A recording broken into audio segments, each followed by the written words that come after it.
안녕하세요. 요즘 세상이 아무리 말세라고 하지만 어떻게 이런 일이 제게 생길 수 있는 것인지 저희 부부가 실제로 이런 경우를 겪게 될 줄 몰랐습니다. 저는 올해 60이 되는 여자입니다. 남편과 결혼한 지 올해로 딱 35년이 되었죠. 제 나이 25살에 저보다 5살 많은 남편에게 시집을 왔습니다. 저는 제 아버지의 지인분의 소개로 남편을 만나게 되었는데 실상 선을 보고 3개월도 채 지나지 않아 결혼을 하게 되었어요. 지난 날을 돌이켜보면 저희 부부는 참 운이 좋았던 것 같습니다. 지금은 그래도 나름 떵떵거리고 살 정도로 재력을 가질 수 있었지만 당시 저희 부부는 양가 모두 정말 가난했었거든요. 저희 집은 제가 외동딸이었고 남편은 위로 형이 하나 있었는데 아주버님께서 어렸을 때부터 심장이 너무 좋지 않아 커다란 수술을 여러 번 했었다고 하더라고요. 그래서 집안의 재산이 아주버님 병원비로 다 들어갔어요. 그래서 저희 양가는 다 고만고만했습니다. 양가 모두 커다란 빚은 없었지만 그렇다고 유복하진 않았죠. 하루 벌어 하루 사는 수준이었습니다. 처음 선을 보면서 만나게 된 남편이 사실 마음에 들었던 것은 아니었습니다. 남편은 가부장적인 사람이었거든요. 하지만 그만큼 책임감도 강하더군요. 남자는 하늘이고 여자는 땅이라는 말을 하는 사람이었지만 남자가 하늘인 만큼 처자식은 무조건 먹여 살리고 가정을 책임지는 것 또한 당연하다고 여기는 사람이었어요. 그래, 맞춰가면 뭔들 안 맞춰지겠어 하는 생각으로 결혼을 하게 되었습니다. 결혼을 하고 나니 제가 한 생각이 맞았습니다. 남편은 결혼 전부터 습관이었다고 이야기를 했지만 제겐 참 대단하게 보였던 것은 결혼 이후 단 한 번도 새벽 5시 반 이후에 일어난 적이 없었어요. 매사가 부지런했습니다. 엄청나게 가부장적인 남편이라서 가사 일을 도와준 적이 단 한 번도 없었지만 저를 위해 열심히 사는 사람이었죠. 부지런히 몸을 움직여서 돈을 벌어야 한다며 스스로를 채찍질을 했습니다. 스스로에게 조금 관대해도 될 텐데도 스스로를 다그치는 사람이었어요. 제가 집안일을 도맡아 했는데 그것에 대해 딴지를 걸지 않았습니다. 사실 가부장적이라는 말보다는 보수적이라는 말이 더 어울리는 것 같네요. 남편은 책임감이 엄청나게 큰 사람이라 결혼을 해서 아내가 된 저를 위해 정말 혹독하게 돈을 벌어야 했습니다. 저희 부부는 양가의 도움을 받을 수 없어서 남편이 더욱 열심히 살아야 했죠. 남편은 집안의 사정이 여의치 않아서 대학에 가지도 못했던 사람이었지만 실제로 머리도 엄청나게 좋았습니다. 그래서 그런지 결혼을 한 지 5년 정도가 되었을 때 5년간 모은 미천을 이용해 무역 사업에 뛰어들었는데 그게 엄청난 성공을 하게 되었어요. 저희 부부의 경제적 사정은 무척이나 좋아졌습니다. 저희 남편은 사업적으로도 매우 성공하였지만 돈을 버는 족족 부동산과 주식에 투자를 해왔더라고요. 저는 남편이 주는 생활비를 꼬박꼬박 타서 썼기 때문에 자세한 금전 사정은 몰랐어요. 그런데 그것들이 아주 대박이 나서 커다란 성공을 할 수 있게 되었습니다. 사업을 평생 동안 해도 벌기 힘들 정도의 돈을 벌 수 있었거든요.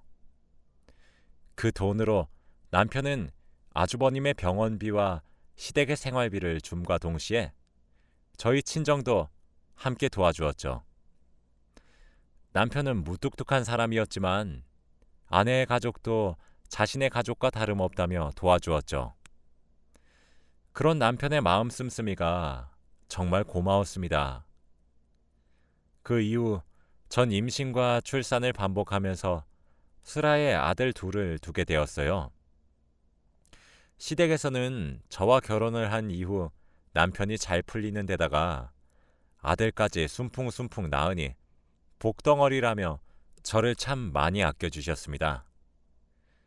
남편도 제게 내조를 잘해줘서 고맙고 자신이 이렇게 성공하게 된 것에도 제가 조용히 아무런 불평 없이 자신을 믿고 뒷바라지를 해준 탓이라며 제게도 좋은 말을 해주었어요. 여유가 생기다 보니 남편과 보내는 시간도 많아졌고 아이들도 생기면서 저희 부부의 금슬은 날이 갈수록 좋아졌습니다.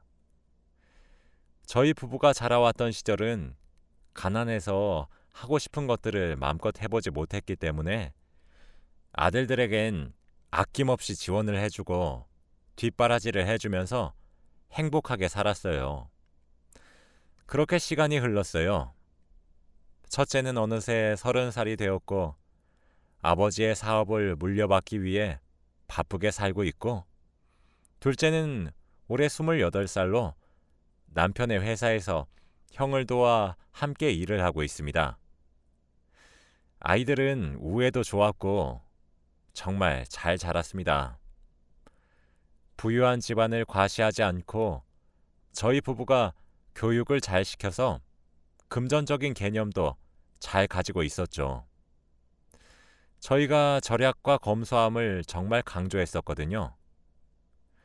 남편은 엄하지만 존경스러운 아버지로, 저는 다정하고 자애로운 어머니로서 아이들을 정말 잘 키워냈어요. 그러던 어느 날 첫째가 결혼하고 싶단 여자가 생겼다고 하더군요. 마냥 첫째가 제 눈에는 어린아이로 보여 더 데리고 살다 보내고 싶었지만 아이의 독립을 저는 찬성했습니다. 첫째가 보여주겠다고 데려온 여자친구는 참하게 생겼더군요. 집으로 초대해 주셔서 감사하다며 제게 꽃다발을 내미는 것을 보니 가정교육도 잘 받았구나 싶었습니다. 그 아이는 성년 이후 다른 지역으로 취업을 하는 바람에 혼자 살기 시작했고 첫째 아들을 만나게 되었다고 했죠. 곱게 자라 순진한 아들에게 생활력도 강하고 사회생활 또한 이해해주는 며느리를 원했기 때문에 좋은 아이구나 싶었습니다. 잘 어울리기도 했거든요. 그런데 이상할 정도로 정이 안 가더군요. 제 앞에서 애교도 잘 부리고 어머님 하며 잘 따르려 노력도 했거든요. 기분 탓이겠거니 하며 여겼고, 둘 사이가 점점 깊어지고 사랑이 무르익는 눈치길래 상견례까지 했습니다. 예비 사돈댁이 될 어른들도 만나 뵈었었는데 참 점잖으시더라고요. 저런 부모님 밑에서 큰 며느리라면 괜찮겠다고 마음을 놓으려고 했습니다. 저는 며느리를 보는 조건에 돈이나 집안을 보지 않았어요. 전 딱 하나만 봤습니다. 바로 며느리의 성품, 그거 하나만 바랐어요. 저와 남편이 자수성가로 성공을 이끌 수 있었던 것은 저도 남편도 서로를 믿었기 때문이었죠. 전 부부란 자고로 어려운 일이 닥쳤을 때 둘 다 힘을 내서 으쌰으쌰 헤쳐나가는 것이 인지상정이라 생각하거든요. 남편은 싹싹한 며느리를 반기는 눈치였습니다. 그래서 제가 조금 뚱하게 행동하는 것을 보고 의아해했죠. 남편은 제 촉이 그런 거냐며 재차 물었었고, 전 잘 모르겠다는 대답으로 일관했었는데 사돈댁이 괜찮은 것을 보고 아무 일도 아니겠지 하고 말았어요. 상견례를 보내고 난 뒤에 전 마음으로 며느리를 받아들여야겠다고 마음을 먹었습니다. 괜히 제가 시집살이를 하는 듯한 뉘앙스를 풍기고 싶지 않았고, 아들이 사랑하는 여자인 아이를 저도 아껴주고 싶었거든요. 그런데 상견례 끝나고 한 달 정도 지나 예비 며느리가 된 아이가 계단에서 크게 굴러 다리뼈에 금이 갔다고 하더라고요. 날짜를 잡니 많이 하는 순간이었는데 통깁스를 하게 되어 정말 걱정이 많이 되었습니다. 가사 도우미에게 부탁해 뼈에 좋다는 곰국을 아주 푹 끓였어요. 그리고 얼마나 크게 다친 건지 너무 걱정도 되어 아들과 함께 며느리네 집으로 찾아갔습니다. 가뜩이나 혼자 살고 있으니까 걱정이 더 되기 시작했죠. 아들에게 미리 며느리 보고 간다고 말을 전해라 얘기를 해놨는데 일하느라 바빠서 깜빡 잊었다고 하더라고요. 그래도 아직 식도 올리지 않았는데 제가 며느리 혼자 살고 있는 집에 방문하면 많이 어려워하고 부담을 느낄 것 같아 아들 편에 곰국만 올려보내고 저는 차에서 기다리려고 했습니다. 그런데 며느리가 제가 차에 있다는 이야기를 아들로부터 들은 것인지 차라도 한 잔 대접하겠다고 모셔오라고 했다며 아들이 절 다시 데리러 왔더군요. 미안한 마음 반, 걱정스러운 마음 반, 그렇게 며느리가 혼자 지내고 있는 집에 방문을 했습니다. 그런데 저는 그날 이후 아들의 결혼을 허락할 수 없겠더군요. 그날 일어난 일은 그러했습니다.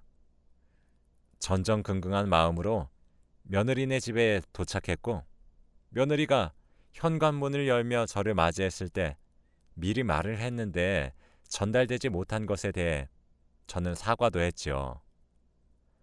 그런데 집안에서 비명소리가 들려오더군요. 기겁하는 마음으로 며느리 어깨에 너머를 내다봤습니다. 며느리는 말티즈를 2마리 키우고 있더군요. 제가 들은 비명소리는 그 아이들의 비명소리였습니다. 제 팔뚝만한 강아지들의 목에는 무언가 둘러져 있었어요. 제가 비명소리에 기겁을 하고 놀래니까 며느리가 제게 웃으면서 하나도 아무렇지도 않다는 표정을 지으며 잠시 저러다 말아요, 어머님. 하며 웃는데 내가 알던 사람이 맞나 싶었습니다. 그래서 제가 당장 저걸 풀라고 며느리에게 처음으로 탓하는 듯한 말을 했어요. 그랬더니 며느리는 그 목걸이를 풀기는커녕 저를 설득하더군요. 몇 번 저러다 보면 괜찮다. 여기 입주민들이 예민해서 지진 방지기를 메고 있어야 한다며 전혀 위험한 물건이 아니다. 저걸 차고 있지 않으면 계속해서 짓기 때문에 함께 살려면 어쩔 수 없이 해야 한다. 공생을 해야 되는 것 아니겠냐. 여기 살고 있는 입주민들의 민원이 너무 많기 때문에 어쩔 수 없는 부분이니 잠시만 참아주시라. 본인도 혼을 내보기도 하고 화도 내보고 때려도 보고 훈련 학교에 데려가 교육도 받아봤지만 도무지 고쳐지지가 않아 어쩔 수 없이 한 선택이다. 등등 입에 발린 변명들을 아주 기다렸다는 듯이 줄줄줄 내뱉더군요. 그러면서 깁스한 다리를 질질 끌고 집으로 들어가 뒤적이더니 플라스틱 봉을 찾아들고 강아지들 앞에서 습 하고 위협을 가했습니다. 저는 제 두 눈으로 그 꼴을 보면서 피가 마르는 듯 했어요. 그 아이들은 낯선 사람인 제가 방문해서 당연히 경계심에 짖은 것뿐이었을 텐데 말이에요. 제가 당장 목걸이를 풀지 못하겠냐고 언성을 높이기 시작하자 예비 며느리는 어쩔 수 없단 표정으로 그 작은 목에 둘러진 짖음 방지기를 떼어내는데 얼마간의 기간 동안 착용을 한 것인지 알 수 없었지만 제게 내어준 커피가 입으로 들어가는지 코로 들어가는지 알지도 못하겠고 그냥 서둘러 집을 나섰습니다. 아들도 당황하며 저를 따라 나오더군요. 저는 놀란 가슴을 진정시켰습니다. 사실 저와 제 남편은 결혼을 시작하면서 사정이 좋지 않아서 아이를 낳지 않으려고 했었어요.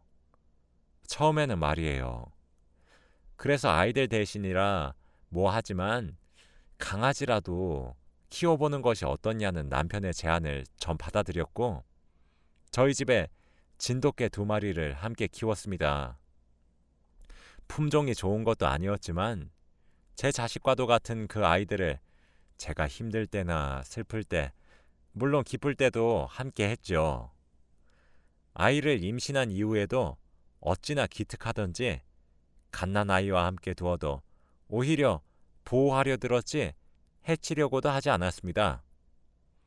2마리 다 거의 20년을 함께 살다가 무지개 다리를 건넜습니다. 저와 남편의 활력소였고 저희가 낳은 아이들보다 먼저 마음으로 낳은 아이들과 다름없었죠. 사정이 나아지면서 아이를 가질 수 있게 되었지만 언제나 그 아이들이 그립긴 마찬가지입니다. 그래서 그런지 저는 집에 여유가 생긴 이후 유기견 봉사를 계속 해왔어요. 먼저 무지개 다리를 건넌 아이들 생각도 많이 났거든요. 그런데 2번은 못 기르겠더라고요. 먼저 세상을 떠나는 것을 경험하고 나니 허전함을 참을 수도 없었고 다시 기르고 또 겪을 슬픔이 엄두가 나지 않아 봉사활동으로 위안을 삼았었습니다.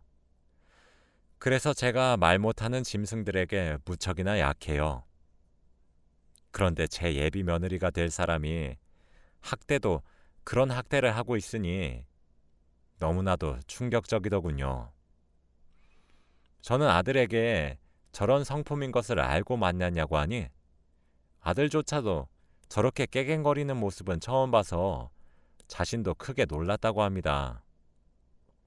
그 길로 집으로 돌아가 남편을 붙잡고 결혼을 도저히 못 시키겠다고 단단히 못을 박았어요.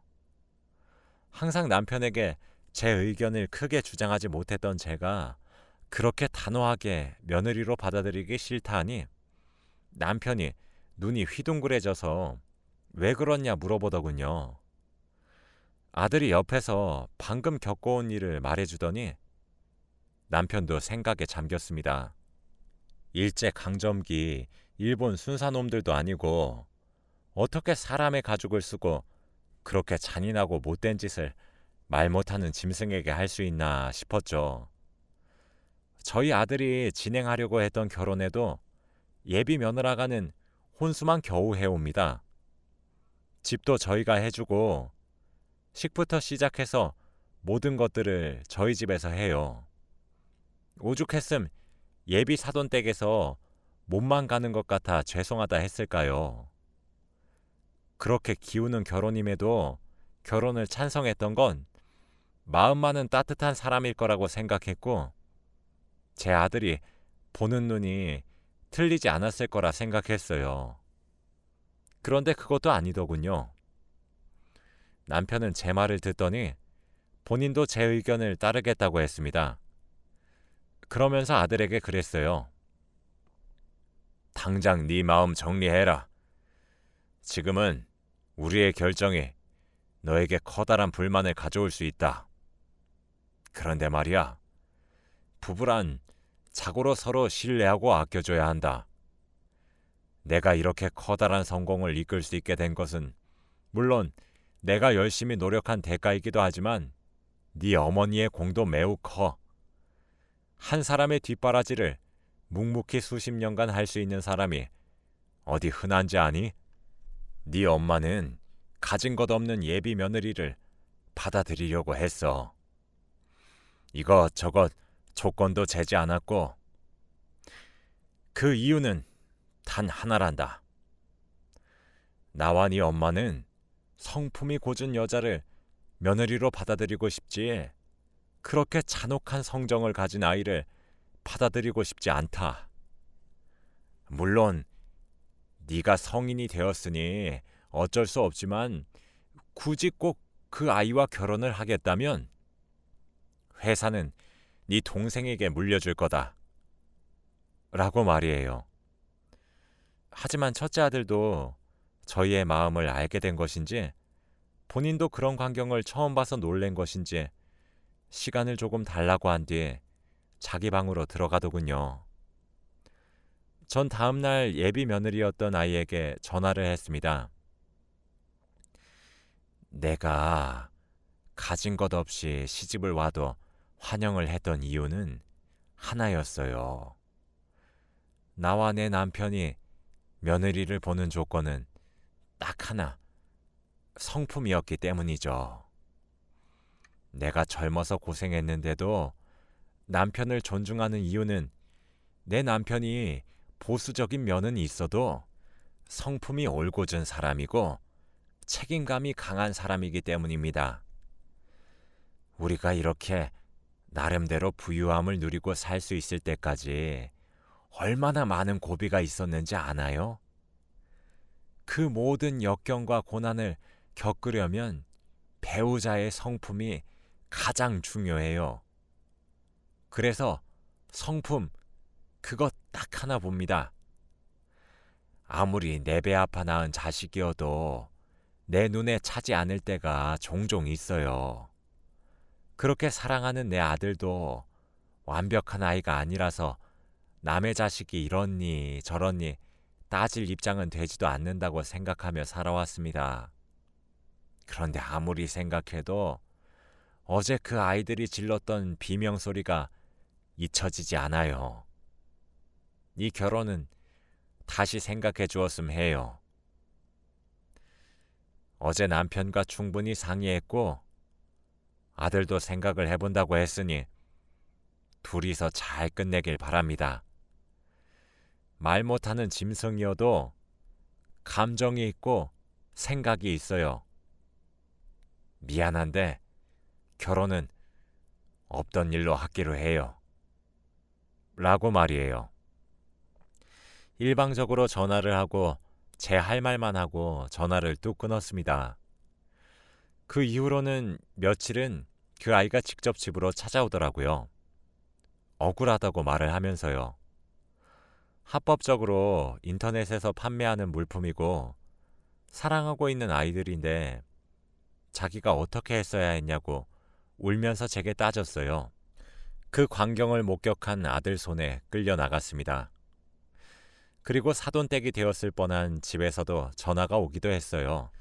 딸 자식이 실수를 한 것 같으니 한 번만 봐달라고 제게 얘기를 하시더군요. 참 마음이 무거웠습니다. 그래도 저와 제 남편이 완강히 거절하고 그렇게 첫째 아이의 결혼은 무산이 되었죠. 그런데 그렇게 결혼이 무산이 되고 나니 며느리가 되었을지도 모르는 그 아이가 제게 장문의 문자를 보내왔습니다. 그렇게 살지 말라고 사람을 가지고 노는 것도 한계가 있는 거라고 하더군요. 사랑을 표현하는 방식과 함께 사는 방식이 여러 가지 있듯이 자신의 가족인 강아지들을 우리만의 방식으로 사랑하고 함께 사는 건데 그게 뭐가 죄가 된다고 사람을 이렇게 비참하게 만드는 거냐고 돈 좀 있다고 유세 떨고 위선 떨지 말라고 하더군요. 자신을 이런 취급하고 나서 얼마나 떵떵거리고 사는지 지켜보겠다며 평생토록 저를 저주하겠다는 말을 퍼붓는 장문의 문자였습니다. 하나를 보면 열을 알 수 있다더니 본인보다 약한 짐승을 그렇게 학대할 때 천성이 못된 아이일 거라 생각은 했는데 이 정도로 인성이 더러울 줄은 전혀 몰랐어요. 문자를 받고 제가 손을 떨자 남편도 그 문자를 확인했습니다. 당연히 노발대발 화를 냈고 첫째 아이에게도 보여주었어요. 아들은 그 문자를 확인하고 제대로 마음이 떠난 것 같더군요. 정말 밑바닥까지 보게 되어 다행이긴 하지만 참 씁쓸하기도 하네요. 남편은 집안에 여자가 잘못 들어오면 풍비박산 나는데 제가 그걸 잘 막았다고 위로를 건네지만 마음 같지가 않습니다. 첫째 아들은 이 상처가 조금 오래 갈 것 같아요. 그래도 어찌나 착한지 미안하다고 사과를 건네는 제게 자신이 여자 보는 눈이 너무 낮았던 것을 제가 왜 사과를 하냐 편을 들어주기만 해서 고맙기만 합니다. 제 이야기는 끝이에요. 참 없이 살 적에는 잃을 게 없어서 그런지 좋은 성품을 가진 사람들을 잘 찾아낼 수 있었는데 가진 재산이 생겨버리니 가식인지 진심인지 구별할 방법을 잘 모르겠습니다. 그래도 어떻게든 잘 헤쳐나가야겠지요. 여기 있는 여러분들도 며느리 또는 사위를 들이실 때 참 잘 보셔야 할 것 같다는 생각이 드네요. 이만 제 긴 이야기를 마치겠습니다. 들어주셔서 감사합니다.